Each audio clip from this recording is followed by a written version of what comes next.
जैश ए मोहम्मद कडून घातपाताचा धोका, नागपुरात गुप्तचर यंत्रणेचा हाय अलर्ट, सूत्रांची माहिती।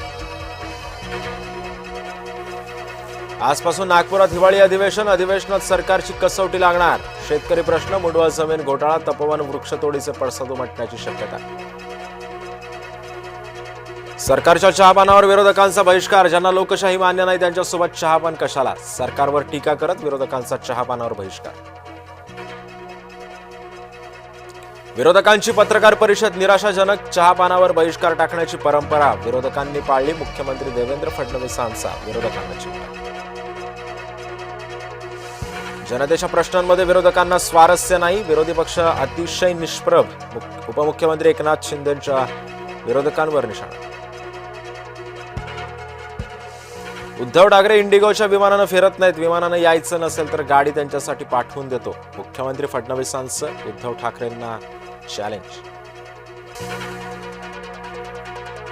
उद्धव ठाकरे उपराजधानीमध्ये अधिवेशनाला उपस्थित राहणार, 11 आणि 12 डिसेंबरला लावणार हजेरी। इंडिगोच्या गोंधळाचा आमदारांना जबर फटका, अनेक आमदारांची विमानाची तिकीट रद्द। आजच्या हिवाळी अधिवेशनासाठी आमदार रस्तामार्गे उपराजधानी दाखल करणार। महाराष्ट्राचं शक्ती विधेयक केंद्रानं नाकारलं, मुख्यमंत्री देवेंद्र फडणवीसांची माहिती। शक्ती विधेयक 2020-21 मध्ये विधिमंडळात मंजूर, मात्र आता केंद्रानं नाकारलं। राज्य सरकारचा बाधित शेतकऱ्यांसाठी मोठा निर्णय, अतिवृष्टी आणि महापुरामुळे नुकसान झालेल्या शेतकऱ्यांना 663 कोटी रुपयांच्या दुसऱ्या टप्प्यातील मदत वितरणाला दिली मंजुरी। सिंहस्थ कुंभमेळ्यासाठी 717 कोटींचा निधी वितरित, पायाभूत सुविधांसाठी 1000 कोटींच्या निधीची सुद्धा पूर्तता। पुणे मुंडवा जमीन गैरव्यवहाराची चौकशी सुरू, मुख्यमंत्री देवेंद्र फडणवीसांची माहिती। डोंबिवलीमध्ये भाजपची शिंदेसोबत नरमाई, अभिजित थरवळ यांच्या प्रवेशाला अखेर स्थगिती।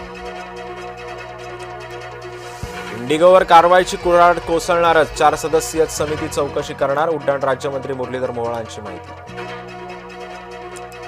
इंडिगोकडून प्रवाशांना 610 कोटींचा परतावा, प्रवाशांच्या 3000हून अधिक बॅगाही करण्यात आला परत, तर केंद्र सरकारनं केलं स्पष्ट।